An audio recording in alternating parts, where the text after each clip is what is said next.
Welcome, sleuths, suspects, and witnesses. This is day 11 of our mystery interrogation, the case of the missing manuscript. We have been in and out and up and down and turning everything just all sorts of different ways. There are so many clues out there. If you haven't got them all yet, or you find after tonight that you might need to get more, go back into the website and check out the replays. We've got all the replays listed on our website, and then make sure that you register for the days coming, so that you can make sure that you collect all your clues and help us solve the mystery. Stuff around here builds with intensity and excitement very quickly. You'll want to keep up.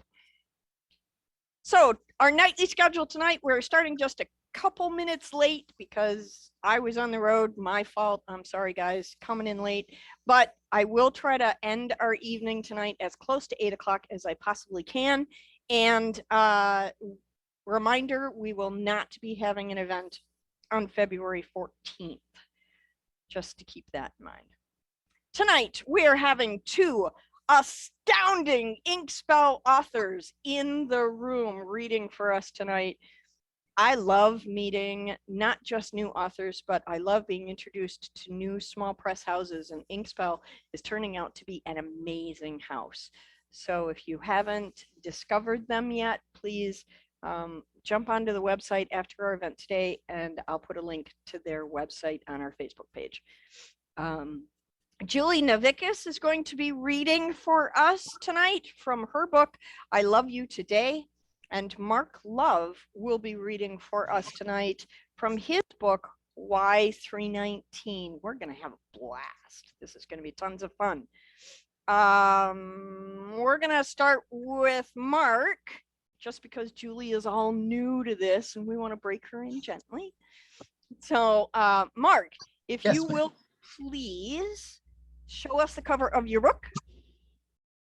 There it is, Why 319 by Mark Love. And sir, when you are ready, please take the microphone and read aloud. All right, thank you, Diana. I will say that this book is told from the point of view of Detective Jefferson Shane. As Gleason used to say, and away we go. So, chapter 1. You really never get used to the smell of a dead body. It's that thick, ghastly odor that attacks the nasal passages and stubbornly clogs the back of your throat and just hangs there. It lingers, waiting like some sadistic culinary delight that you really don't want to sample. The temperature in the room was hot, which would expedite the decomposition process. The gases inside the body were already starting to decay. That was the stench that assaulted me the second I crossed the threshold of motel room 319. 2 crime scene technicians were already at work. One was busy with a video camera, filming the details. The other was making notes and dusting surfaces for fingerprints. Standing in the outer hallway were 2 uniformed police officers and a detective in a gray flannel suit. As I was taking in the details of the room, I felt a finger prod my spine just below the shoulder blade. "Hey, Kaz," I said without flinching. There was a chuckle in the deep voice behind me. "Damn, Shane, you must be a great detective. You never even turned around." I inclined my head toward the small oval mirror on the opposite wall. Sometimes you make it too easy. Anyone else get the call? Nah, you figure it's the same guy? Hard to say. It's got the right feel to it. They haven't given the media the specifics yet, so we can rule out a copycat. Kaz nodded as the guy in the gray flannel appeared in the doorway. The suit was badly wrinkled. The guy was in dire need of a shave. He was about 5'10", with curly black hair framing his head. We followed him across the hall to another room and waited while he closed the door behind us. Kaz slumped into one of the upholstered chairs. I leaned against the wall. "Name's Costello. I was just going off duty when we got the call from the hotel manager. I've got 2 detectives on a stakeout, 1 on vacation, and another out with appendicitis. This isn't going to be my day. We did the business card exchange. His had the Bloomfield logo in the background, Sergeant Norman Costello. I doubted that the state of Michigan shield on our cards impressed him. I didn't really care. He gave the cards a quick once over, then looked up. Jefferson Shane? Isn't that an intersection downtown?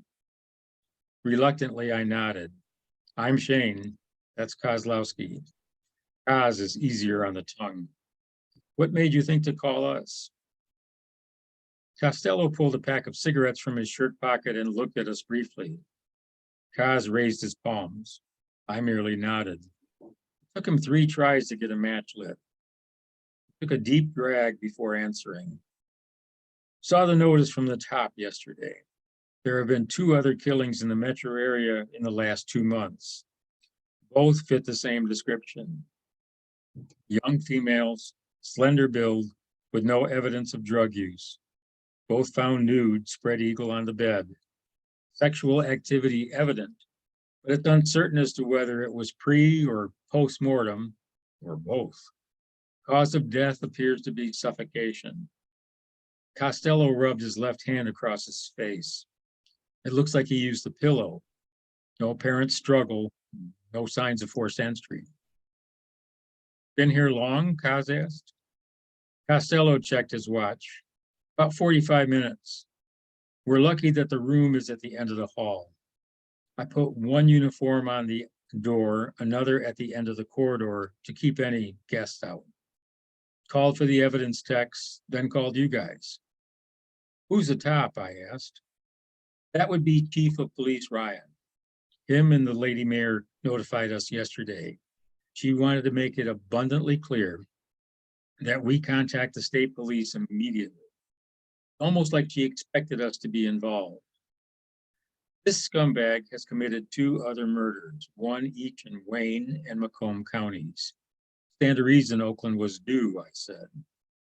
Yeah, but why couldn't he pick something like Troy or Southfield, or even Royal Oak where all the trendsetters are, Costello?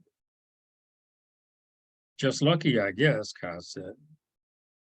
No offense, but we'll have our forensic team join the party. We'll need copies of whatever reports you generate from this investigation. An inch of ash teetered on the tip of Costello's cigarette. He looked around the room for an ashtray, then gave up and cupped his palm beneath it. He took another long drag and walked into the bathroom. I could hear the hiss of the ember hitting the water, then the toilet flush. He came back into the room, brushing ashes off his hands. You smoke much? Koz asked as he rose from the chair. I gave it up 3 years ago. Used to do 2 packs a day without even thinking about it. So what's with today? Costello gave a reluctant shrug. First homicide I've seen in years. Most of what we get is home invasions, maybe some snatch and grabs, DUI, that kind of stuff. To make matters worse, she looks like a girl who works in the neighborhood as a babysitter. We don't get homicides out here in the suburbs. Kozlowski gave him a single nod of understanding. You do now.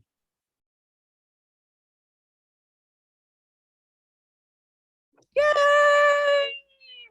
I'm always surprised when authors read under time. I'm waiting for the timer to go off. Thank you very, very much, Mark. Not a problem. It's always My fun to pleasure. hear. It's always fun to hear authors put locations in their books that I know about or have been to. That's always fun. I grew up in Southfield, so it's super fun to hear that. Okay, here we go. Next reading tonight is going to come from Julie Navikas, also of Inkspell Publishing. Yay! And she's going to be reading from her book, I Love You Today. Can you hold up a copy for us so we can all see it? I can. Ooh, maybe. Yep, right in front of your face is best. There. There you go. Okay, so this is Julie Navikas, and she is going to be reading from I Love You Today. When you are ready, please, ma'am, take the microphone and read aloud. Okay. Quite the contrast from what Mark just shared. There are no dead bodies in this passage. So I'm going to start not in chapter 1. This is in chapter 8, and it's just a small piece. My story is set in Chicago. So for those of you who are familiar, I'm a Cubs fan. You'll find that out quickly. All right. Casey shuffled through the crowd, leading Austin to their seats in center field. The lights, the music, the trademark ivy, and the enormity of the fandom brought to life had his heart palpitating. His butt plunked down on the bleachers beside her as his gaze soaked in the historic magic of Wrigley Field, Casey's larger-than-life obsession. Wrapping his arm around her waist, he tugged her body closer to his as the sky darkened in the spring evening. His foot crunched a stray peanut shell, and an empty hot dog wrapper blew across his toes in the gentle breeze. "What do you think?" She turned, tilting her face upward as a smile consumed her lips. "Well, it's definitely not Dodger Stadium." She giggled and wrapped her arm around him in return. "You're right. It's even better." The game started, and the Cubs took an early lead at the bottom of the first inning against Baltimore. The wind wafted the scent of the popcorn through the air, and Austin turned, spotting a beer vendor. "You thirsty?" He nudged Casey in the side and pointed. "Always," she smiled, seemingly resistant to tear her gaze from the field. Pulling a $20 bill from his wallet, Austin handed it to the vendor and accepted 2 foaming cups of golden liquid. His lips split into a grin as he handed Casey a cup. "Please tell me this isn't," and he cringed. "Oh, you know it is." She roared with laughter as her hand dropped to his knee and squeezed. "I mean, it's kind of like our thing now, isn't it?" She tapped her cup to his. "Cheers." Austin nodded and brought the cup of Old Style to his lips, grimacing as the liquid met his tongue. The memory of Old Crow returned to his brain. He smiled and gripped her tighter. "Cheers, Casey." A boo hissed through the ballpark as Chicago allowed Baltimore to score a triple on a fielding error. The crowd groaned as Casey shuffled her feet, frowning into her beer. "E5, she muttered. He grinned and nudged her in the side. "So, can I ask you a question?" "Ask away." "What would you think about my sister coming to visit us?" Casey smirked. "The one who loves in sync? Absolutely." Her hand returned to his knee and dragged along his thigh. "She was like 12 when she was into boy bands, not an adult like you." He snorted, his gaze falling to his hand. She rotated her thumbs in small circles, the sensation warming his body in the cool evening. "Oh, whatever, I won't buy us tickets to the Backstreet Boys tour then." "I thought you were an NSYNC girl." His thumb stopped and disappointment squeezed his heart. "I mean, they're the only ones still touring." She giggled and leaned her head against his shoulder. "But I'd love to meet your sister, Austin. She'll know all of your embarrassing childhood secrets." The crowd erupted in cheers as each of their fellow bleacher ticket holders flew from their seats. A home run ball bounced into the stands 4 rows away, and a mob of drunken men dove for the ball. "I don't have any embarrassing childhood secrets." Casey straightened and gulped down the rest of her beer. Yeah, right. We all have something that makes us cringe." He dropped his empty cup into hers. "All right, fine. You tell me one of yours and I'll tell you one of mine." She tapped a finger to his cheek and lifted her gaze to the sky. Okay, well, you know how I'm a total klutz, right?" "The defense rests," he answered. Casey rolled her eyes. "All right, so my mom thought it would be a good idea to put me in ballet lessons when I was like 7. And I kid you not, I single-handedly destroyed the entire recital. Swan Lake became a swan show. I tripped 2 minutes into the routine and took down the whole line of dancers and some decorations." With a snort, he leaned forward and pressed his lips to hers. "All right, it's your turn. Don't think your kisses will distract me, sir." She smiled and poked him in the chest. Austin laughed, capturing her hand in his. He planted a kiss on the tip of her ring finger. "You have to promise me that you'll never tell anyone this." With her hand still caught in his, Casey raised her pinky in the air. "A pinky swear is serious business. It's a promise for life." Her brow rose in jest. Latching his pinky around hers, Austin returned his gaze to the field. The Cubs led Baltimore by 1 in the 6th inning. "Take it to the grave, Casey McDaniels," he huffed out of breath. "My mom made Josh and me take ballroom dance lessons in junior high." His eyes widened at the admission. "Oh, Austin," she cackled, tipping her head back with laughter. "You know, that makes a ton of sense. You have been way too good of dancer since I've known you." She raised a finger to her eye and brushed a tear of amusement away. Austin elbowed her in the gut. "All of my Tuesday evening waltz adventures with Mrs. Pennington have really paid off." He grinned. "If you're lucky, I'll teach you the Texas two-step one day." His cheeks burned with embarrassment. She snuggled into him, resuming her grip on his thigh. Actually, I hope my luck does not hold out for that one. Oh, you'll be sorry, Casey girl. A jolt of pleasure raced along his skin as her fingers explored higher, the light scrape of her nails doubling his heartbeat. Adjusting his hat, he turned to find her blue eyes staring at him. This was a good idea. Thanks for bringing me here. Well, you're not a true Chicagoan until you've seen a game at Wrigley. She flicked the brim of his hat and smiled. And don't even ask about that other team to the south, she added. Austin racked his brain, digging deep into his limited knowledge of baseball. The White Sox, right? Shh, you can't say that out loud here. She pressed her index finger over his lips. He pecked the tip of her finger with a kiss. Sorry, he breathed. I'm a Dodgers fan, remember? And it's the worst thing about you, Mr. Templeton. A chorus of "Take Me Out to the Ball Game" boomed throughout the park, the seventh inning stretch celebrations interrupting their spirited disagreement. When did that happen? Casey wrinkled her nose and scanned the ball field. You distract me too much. An elbow to his right side jabbed him in the gut. Austin turned as the woman beside him pointed toward the field at the gigantic screen above the scoreboard. His eyes widened as his and Casey's image stared back, squarely tucked within the shape of a pink heart, the words "Kiss Cam" emblazoned in bold. Casey roared with laughter and yanked his hat from his head. Her bright blue eyes sparkled in the stadium lights, her gaze hovering over his mouth. Leaning in, Austin pressed his lips to hers as the fans erupted in cheers, their claps freezing the moment. The lights faded, the cold bleachers melted away, and all that existed was the quirky girl in his arms, the girl who had unknowingly mended his soul with the stitch of a baseball. Thank you very, very much. Awesome job. Thank you. A little different than Mark's. Well, Just a little. that's the best part There about were still bodies involved here, you know. Just alive. A little That's different activity, that's all. So, it's absolutely the best part of these events is that we get to hear from so many diverse authors with so many different stories. So much fun. Before we jump into the murder mystery interrogation part of our evening, I would like to remind all of our authors that if you haven't done it yet, please go into our Facebook page, look for the post, and share your website under the post asking for your website so that we can share who we are and what we write with the world on Facebook. And so now, ladies and gentlemen, we have come to another point at which we must interrogate our suspects. In the case of the missing manuscript, this is boggling all of our brains because every night new information comes out.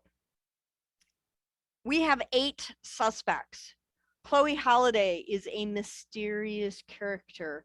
Melinda Falgo is a researcher. Ruby Fink, a psychic. Andrew Allen Smith is an historical author. Amy Kelso is our head librarian, but she is not in the room this evening. I find that interesting that she's been gone 2 nights in a row now. Jules Nelson is our library director. Marianne Whelan is our cafe manager, and Deborah Reed is our intrepid reporter. So now the question is, who took the sardonic manuscript? If you missed any of the little pieces along the way, you'll want to go back to day 1 because we keep building on our mystery as we go. So as we start this evening, everybody turn on your microphones, turn on your cameras if you wish, and let's start the interrogations. Who would like to ask tonight's first question? Go ahead, Melinda. Quite curious. With everybody pointing the finger in my general direction, nobody has. I don't think it was your general direction. I think it was pretty specific. Well, that being said, I'm just kind of curious. Now, I absolutely have no idea of how to get a receipt from the self-checkout lane, let alone do origami. I would like to ask each of our suspects, have any of you been to Japan? Anybody in our I'm suspect sorry. pool I been didn't to hear Japan? I didn't hear what she said. To where? Chloe, have you ever been to Japan, And of course, You all of might go, so I have no learn- idea if anyone's answering me right now. if you might learn origami, have you been to Japan? Nope. What about you, Deborah? Have you ever been to Japan to learn origami paper folding ways? Nope. Okay. What about Jules? Nope. Never been to Japan. Ruby? I have not, but you could probably look up how to do that on the internet. So, I mean, anyone could do it. Andrew, have you ever been to Japan? I gotta say, I ain't been to Japan, but I do have to say that, you know, origami, even though that's a good place to go learn it, there are people that learn that stuff all over the place. So I enjoy the question, but I think folding silly things with paper is something that you can get off the internet pretty easy. Them there YouTube photos, YouTube it'll teach you how to do anything. So Melinda, you're the only one then who hasn't answered the question. Have you ever been to Japan? Uh-oh. Conveniently. While I have presented at the Japan Writers Conference, I was virtually. So I can't say that I've actually been. But as I'm putting in the chat, Deborah, Chloe, and Andrew all spent a lot of time on the computer and enough time to have learned such a fantastic art. Well, yes. I don't and think that's what I usually go to the library to look up. So I'm guessing it's probably not what I was doing on the library computer. You're still Okay. working on that Gutenberg thing, huh? Yeah, you know, that what? Yeah. So Angela reminds us as well that you can learn how to fold origami from a myriad of books as well. So anything. I bet there's a book about it inside the library, but we may want to check. It might have been stolen. This is true. Hey, oh, and this is an interesting piece of information. Mackenzie is now informing us that Miss Kelso knows how to fold origami. Dun, dun, dun. And she's not here to defend herself this evening. So that's an interesting turn. Does anybody else have? Oh, yeah. Okay, that one you have to read aloud, Christopher, because there's too much print. Read it aloud. All right. The top 3 reasons why Amy Kelso was absent. Number 1, Ruby told her someone would Dewey decimate her if she stepped out of the house. 2, the library was such a mess, she and Jules have been ashamed of their shelves. Shelves. Yeah, yeah, got it. Okay, all right. Keep going. I did that one. Dum, 3, dum. she started reading a book on anti-gravity and it was impossible to put down. So much fun. There's a number 4 that you forgot there. She's been busy folding more horses to put in place of all those other expensive books they got at the library, and she's surrounded by a herd of horses. Herd of horses. Does anybody else have questions for our suspects tonight? Okay, Mark, this is very rare. I don't believe that you don't have a question. I'm trying to think of something specific. Well, I keep looking at our intrepid reporter, and just her reaction when I say her name is enough to make me curious. So I understand you're working with the intent, with the hope of achieving a Pulitzer. Have you had other stories that have been closely considered for this work? Well, that's a really good question. Or are you just wildly ambitious? I think I'm just wildly ambitious. I mean, if something has been kind of considered for that, it never got far enough that I actually heard about it. So, you know, just living the dream, or, you know, trying to. Have you noticed any kind of a pattern in recent Pulitzer winners or journalism that would lead you to spend more time in the library? Not that I can say. No. Okay. Mark, you are never going to get a straight answer out of Deborah. Something I discovered last night, which leads me to my second sign tonight, which I'll read. Okay. Asking Deborah Reed a direct question, be like, me, is the sun yellow? Deborah, well, but then if you think about it, not exactly, kind of, it's Haagen-Dazs, okay? It's Haagen-Dazs. There, I answered it. Next question. Well, that's maybe Deborah's going to be in politics soon. That's a good thing to go into. And she's got all the answers for them political questions. Indeed. Oh. Does anybody have any other questions for our suspects? Mark, go ahead. I was just another comment for Deborah. Maybe she has origami skeletons in her closet, you know. Can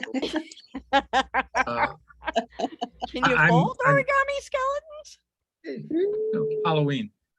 Okay. A question for Ruby Yes. is, with your psychic abilities, are you able to see a great distance into the future, or is it much more immediate?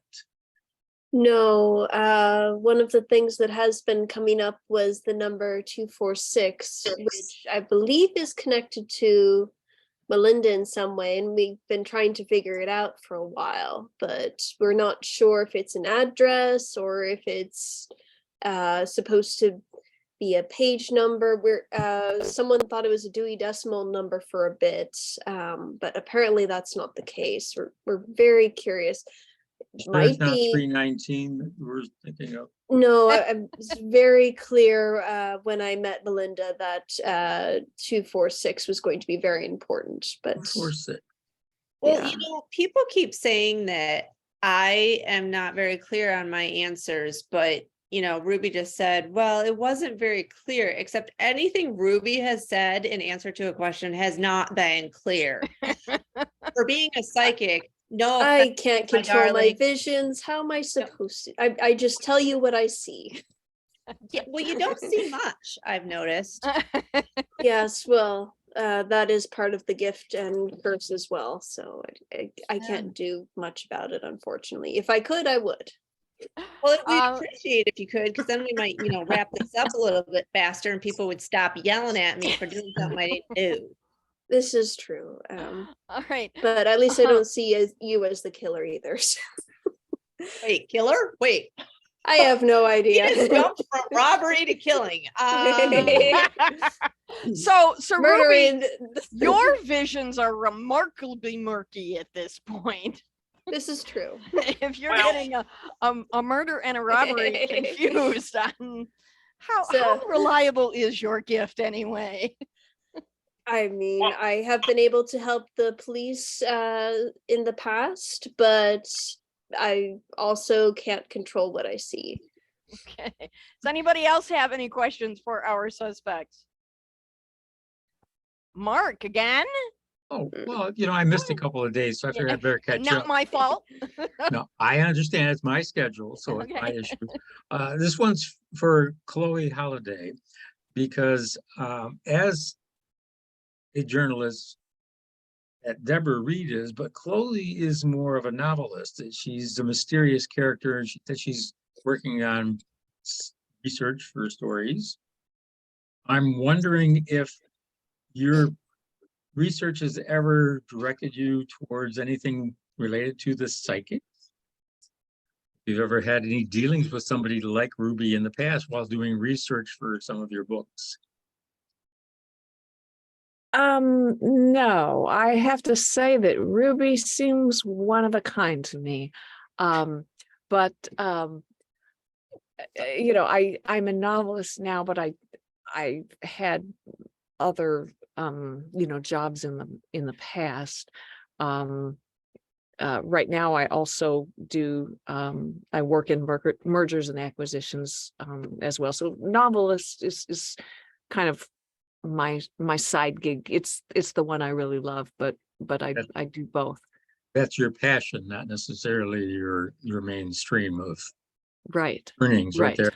Right. And that makes me curious about Ruby as far as with your psychic abilities. And you say it's very limited, so I'm going to go out on a limb and say that you're not picking the lottery numbers, but are you able to sustain yourself with your psychic powers? I've helped the police a little bit in the past, and they definitely have appreciated my work, and I'm able to get some clients here and there, and I've been able to make a bit of a living off of that. It's definitely my career. It's not a hobby. Okay. Melinda, you had a question. Go ahead. I did. Now, I've heard tell, not that I would know, but that most novelists don't make a whole lot of money. And I do understand that, you said that you were in mergers and acquisitions, and that was how you truly sustained yourself financially. But depending on whether it's a bull or a bear market, goodness knows how that's going to go. And you seemed awfully interested in a conversation we had when I started talking about the strange coat of arms that I saw in the manuscript. What did you do afterwards? Oh, After we spoke, Yes. You seemed very interested in it, but then I don't know, maybe it was just my verbose personality. Who knows? I mean, after all, there are so many people who say I talk too much. I mean, not that we're mentioning any names, Marianne Whelan, but Amy Well, Kelso. okay, I'm going to be on that list too. Chloe, do you have an answer from Melinda? well, I mean, we talked and then we got shushed, and I kind of decided that maybe the library was a better place for me than that cafe. So I went back in and So I'm curious now with this line of questioning from Melinda. Does this coat of arms you were discussing with Melinda have anything to do with your mergers and acquisitions business?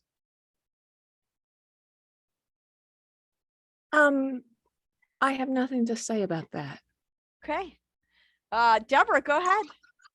Well, since we're talking to Chloe and all, I do remember that when you were working on the computer next to me, that you got up and left. And when you came back, you seemed really frustrated. So where did you go and why were you frustrated? Well, I went with Melinda over to the cafe to chat, and it was an interesting conversation, but a little hard for me to follow, frankly. And of course, we kept getting shushed, and so that was frustrating. So I came back over to do my thing. I mean, certainly, if I had stolen something that I was interested in, I wouldn't think I'd be frustrated, but rather perhaps smug or gleeful. So I guess I don't see that being frustrated is some great big clue, actually. Yeah. Mark, go ahead. What's your question, Mark? This, I guess, would go to Jules since Amy is not with us tonight, but I'm curious as to who is involved or who is in charge of purchasing the volumes for the library. Well, I would be in charge of purchasing them. Amy would submit a request for them, but this particular book was actually just mailed to us, so as a donation. And the book that Mr. Smith has been trying to ram onto your shelves, is this something that would be considered for purchase? No, we were not even willing to have him come for a signing / talking. So we would probably definitely not put it on our shelf. Poor Mr. Smith. Nobody loves his book. I feel very picked on here. My book is a very good book.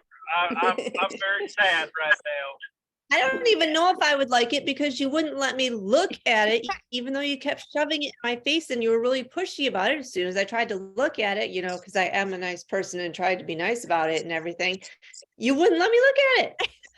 Well, he does only have the one copy because Ingram Spark has been behind in their shipment. So I could give it back. I just wanted to look at it. Yes, Hey, he's maybe been I over at the do- cafe with it too. So, You were gonna steal it. Did you hear that, Deborah? but no, Andrew just suggested that perhaps if he let you see his book, The Way of the Antiquities, you might want to steal it. all right, Andrew, you and me outside. All I'm right. good with that. One last question from Mark, and then we have to wrap up tonight's interrogation. Go, Mark. Okay, I'm just reading a chat message here from, I think it's Dana. She has a question. Did the police send the psychic to this town or to this library? Or Good was she question. traveling there on her own? Good question, Ruby. Ruby. I traveled on my own. I was guided to investigate my vision that I saw with Melinda, and I was curious to see how it would turn out. So the Your police murky did. The police visions did that you not. can't have a really No, pinpoint. the police did not send me. Okay. Nicely done, Deborah. Let's beat up on everybody tonight. Okay. Question for Andrew. No. I'm Oh, sorry. we're done? Okay. Our interrogation time has come to a close. We are out of time for this evening. So if you have more questions, please return back to the interrogation room tomorrow night at 7 p.m. and we will continue this conversation. And remember, we're going to be gone on the 14th. So perhaps you might want to spend the 14th creating an additional list of questions, everybody. Yeah, So, and I won't be in the car tomorrow, so I'll be able to answer. perfect. All right. So again, who did it? Who stole the book? Why did they steal it? We're still trying to figure that out. We still haven't figured out the why, which is making all of us a little nutty. Come back into the room tomorrow and every day this month, except the 14th. Watch the replays, which are linked on our website and on our Facebook page.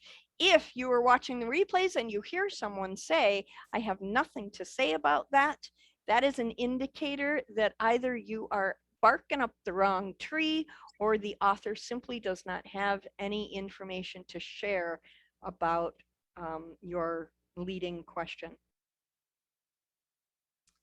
We are running a scavenger hunt this month, all this month. Tons of fun, riddles every day. We're giving away real life prizes, books and ebooks and Amazon gift cards and all sorts of fun stuff. Open the riddle door every day, get the riddles. The answers to the riddles will be found in the titles of the books that are read each night on our program. We have to thank, before I move on, we have to thank Mr. Jacob Bullen for helping us with these riddles because he's amazing and he's wonderful and I'm not smart enough. So I have limitations and riddles are a big limitation for me. Our author fingerprint contest, here we are. Andrew Allen Smith is at 97 fingerprints, which means he is just 3 fingerprints away from getting at the heart of our dead body, which means the minute he hits that heart, he's gonna get a snazzy medal. If more authors invite more witnesses into the room, they can get up to 100 and be in the running for those snazzy medals. I gotta tell you guys, it's not snazzy medal, no kidding, I'm gonna show you one. These are snazzy medals. They're like small versions of Olympic medals. Isn't that cool? These are like super, super cool. So the top 5 fingerprint getters will get medals, and the top fingerprint getter will get a really snazzy trophy with their name engraved on it, like Christopher got a couple of years ago. So we are sitting right now again with Andrew has 97 fingerprints. Deborah has 92. Amy has 82. Jen Rinaldi has 62. And we have a tie for 5th place Chloe Holiday and Jacob Bullen both are tied for that 5th place slot. Total pairs of eyeballs on our mystery this month so far, day 11, 284 witnesses, which is pretty darned amazing, everybody. Whoops. There we go. There's our witness ledger. We're running right about 26, 27 per night on average. So keep those witnesses coming into the room. We are going to do our nightly spin, excuse me, of the Spinning Wheel of Happiness, giving away the 2 books that were read tonight. If you find yourself as a winner on our spinning wheel, make sure that you send me an email to diana@pagespromotions.com and claim your prizes within 24 hours. Make sure you send me your mailing address so that I can send out the prizes, or at least ask the authors to send out, because the authors are sending it. You guys know, you've been here 11 days, you know how the game is played.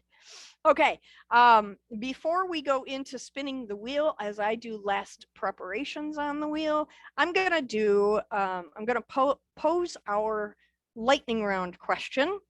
And because we have a majority of authors in the room tonight, and you guys are also readers, of course, but the majority of you are authors, we're gonna ask a writer question. Really simple question. This should go pretty quickly. Authors, how many rough drafts do you usually write before it goes to your editor? Lightning round, how many drafts? Christopher? 3. Wow, that was pretty defiant. Marianne, how many drafts for you? 1. I edit it as I write. Okay. Mark Love, how many drafts do you go through? I go through 4. Nice. Okay. Deborah Reed, what about you? 2. 2. Good. Angela Vargas, how about you? 4. 4. Nice. Mandy Joe. Usually 1, Okay. because I edit like Marianne. I edit while I go. Okay. Awesome. Jan Franklin. Is Jan in the room tonight? Nope, she's not. Okay. Jen Rinaldi, what about you? 2, she said. 2. Okay. Jules. 3. Okay. Melinda. 3 to 4. Preeti, how many times do you go through your drafts? How many drafts do you go through before you send it to your editor? 1 or 2. Okay. Donna Newman, what about you? Usually 3. Okay. Andrew, how many drafts do you go through usually? 1, except for Curious Cousin, who has been through 11 now. Wow. I don't feel so bad. Angela Spears, what about you? 3 to 4. Okay. Dana Storino, how many drafts do you go through? You can put it in the chat if you don't feel like talking. No, I'm fine. I was cooking before. Okay. I would say about 2 for sure. Okay. On average, I go through 4 drafts before I send it to my editor.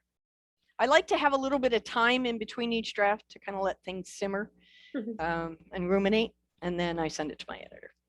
Awesome. Okay, so that was our lightning round. That was wonderfully lightning-ish. We are going to spin the wheel of happiness. Yay! So the first spin tonight is for Mark Love's book, Y319. Hold that up, Mark. Yay! And then the second spin is going to be for Julie Navikas' book, I Love You Today. Can you hold that up for us, Julie? Right in front of your face. There you go. Perfect. Thank you very much. With those wacky backgrounds, you have to do it so that the computer recognizes what's there. Okay, I'm going to share my spinny wheel of happiness and make sure the sound is turned on. Yes, it is. Good. Okay, here we go. First spin for Mark Love's book.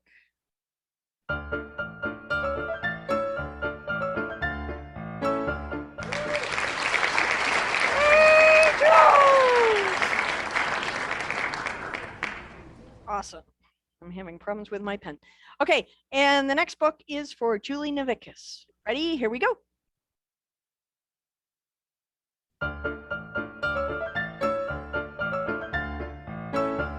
Woohoo! Hooray! Huzzah! Chloe gets a book. Super Huzzah, fun. Chloe. Yay! Yay! Huzzah, Chloe. Okay, so here we go. This has been a super fun, fast night. We went really quick through the lightning round, which, you know, I'm never sure how fast lightning's going to strike. So we have just a couple of minutes to do a wrap up. Anybody want to say anything before we leave? If it's about the mystery game, keep it open-ended because the interrogation is open. So go ahead. Christopher, any parting thoughts? Actually, I just had a question because I've been rehearsing for my reading on Monday. Yes. I have yet to get through this reading without falling apart a little bit. So I am wondering if anybody would, if I can't get it down before then, if anybody would mind if I did a black screen during the reading on that, just so I can keep my composure. Yep, we are not going to fault you for that in the least. Okay. No emotion in the author, no emotion in the reader. I think Faulkner said that, didn't he, Mark? Sounds right. See, I'm getting stuff right all over the place tonight. So yes, absolutely, you can do that. Thank you. Marianne, any parting ideas, thoughts? Okay. Yeah, I think I can barely talk, so Well, we're glad you're feeling better. better than yesterday. Yeah. I can say that. But yes, I think this is going great. There's a lot of really good questions, and I've been watched the videos and they took all my questions. Absolutely. Super fun. Mark, any parting thoughts? I just want to again thank all of the suspects in this. Some of the conversations have been just delightful. And of course, Christopher with his signage has really made this even wackier than it normally would be. So thanks for that. Leave it to Christopher to add a little wacky to the meal. Deborah. Well, shoot. Oh, no, I know what I was going to say. I'm like, I had something. No, I just want to thank everyone who's willing to just read for these, because honestly, it is so fun to listen to all the different genres, to listen to all the different styles of writing. And I just keep marking down all the different books I want to buy because I don't win them, Diana. I'm not in control. That's why we use the spinny wheel so that I can't be blamed. But Just saying. I am having a blast, not only like doing the game, but also just being able to listen to everybody. So yeah, it's very awesome. I love being read stories out loud. It's super fun. Julie, you're new to our mayhem. Did you survive tonight? I did. And I would just like to thank everyone for allowing me to pop on and be a part of this evening. I really appreciate it. You are one of the Pages Promotions family now. You're stuck with us. I'll take it. No escape. No escape. You cannot run. Mark knows from previous experience you can't run. Chloe. Yeah, I don't know what it is about me that I keep having questions about the whole family friendly thing.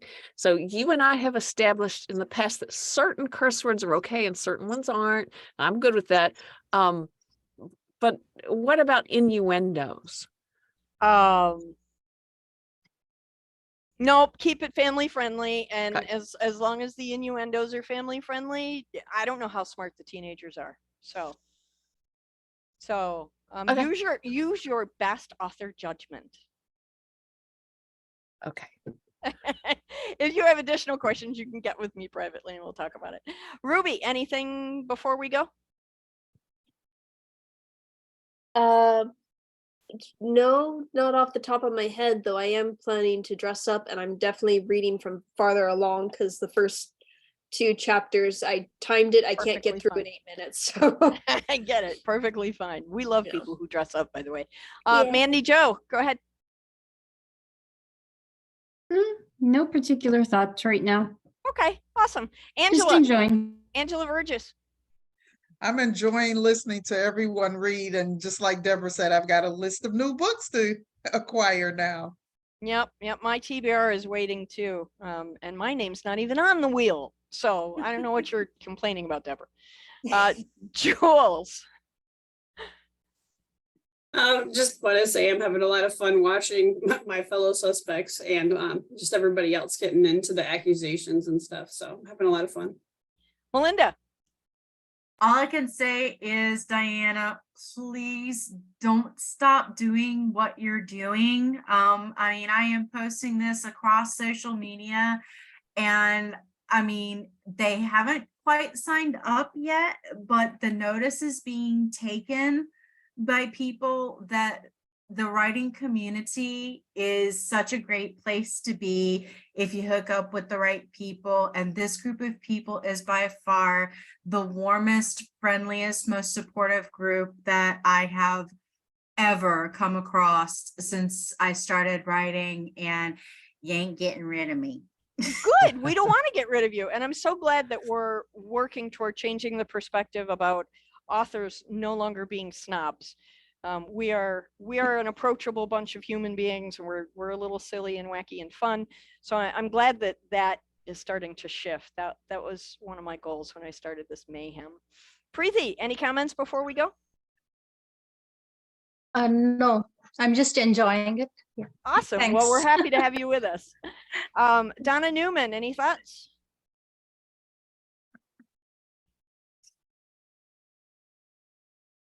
No. Okay. All right. Angela Spears, any thoughts before we go? I really appreciate the people who volunteered to be suspects in this.